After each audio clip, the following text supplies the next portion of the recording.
think Wyoming is an attractive place to live because of its agricultural values.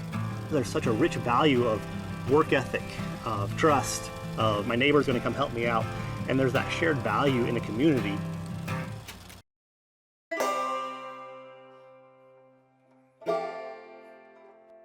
Meadow Wool is a unique company in the scope of textiles in the United States. We have a great history of wool in the local area, and there was no traceability back to these ranchers of what that fiber is being used for. So this idea started to come about where how do we take this product and make something out of it? We do everything from raw wool scouring, spinning, knitting, dyeing, all in one-stop shop. Raw wool comes in one side of the mill and finished garments go out the other side. Ranching is a commodity, so wool's a commodity, and so it's subject to the ups and downs of the cycles of markets globally. The Wyoming rancher is subject to a beautiful product that one year can be worth nothing and one year can be worth a lot. And how do you make good management decisions when that fluctuation of your raw commodity is at stake? What we're trying to do is bring value-added processing where we can create a baseline structure of what that raw fiber is worth, and so that gives them back some way to make better management decisions and build that into their business cycle. To go with that, we can now say, I take this fiber from this ranch, I produce this product, and I give it to the consumer, and I can provide 100% traceability of where it came from. And the consumer can take pride in knowing, hey, this is not just supporting a large conglomerate, this is supporting this rancher back in Wyoming. The Wyoming Business Councils have been a great supporter of us since we first started.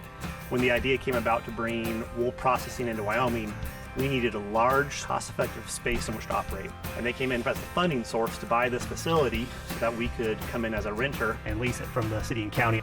Most small businesses have to start at the scale that they can afford. And in this case, we were able to have a larger facility that we could grow our capacity and grow our machinery to fit the building. Washing wool at a small scale doesn't really exist globally. And so with that Small Business Innovative Research Program, we're able to do 2 years of research where we developed a whole new method of washing wool, and that gave us a niche in the industry to be able to commercially process wool at a small scale. The Business Council is not just an entity that we apply to and get funds from. There's actually a face to the entity. If I have a question about any of the programs that are administered at the state level, I can go out to that regional representative. And so that's great to have a name who's out there working on your behalf in the state. I like the idea that you grow where you're planted. Grew up in Wyoming, grew up in Buffalo, and so the idea of Meadow Wool in Buffalo, it just became a reality of what can we do in our local area, our local community. If you were to ask me why I do what I do, there'd be kind of 2 reasons. One is the ranchers. They've been working so hard for generations to raise this product, and to see them with pride on their face say, hey, this is something made with my wool, that's an amazing thing to have. The second is employees that work here at the mill. We live in a small community, and so to be able to provide a growing business that has good, stable jobs, bring people in, train them in a skill, and see the pride that people take in creating something here in Buffalo, Wyoming is an amazing part of what we do. The wool industry has a legacy. There's a history to that wool that we receive, and can we as a company preserve that legacy to the consumers? And I think that'd be a win for us, is long-term looking back and seeing that we've been able to promote and preserve that legacy of sheep ranching in Wyoming through our added services would be a great win for us to see in the future.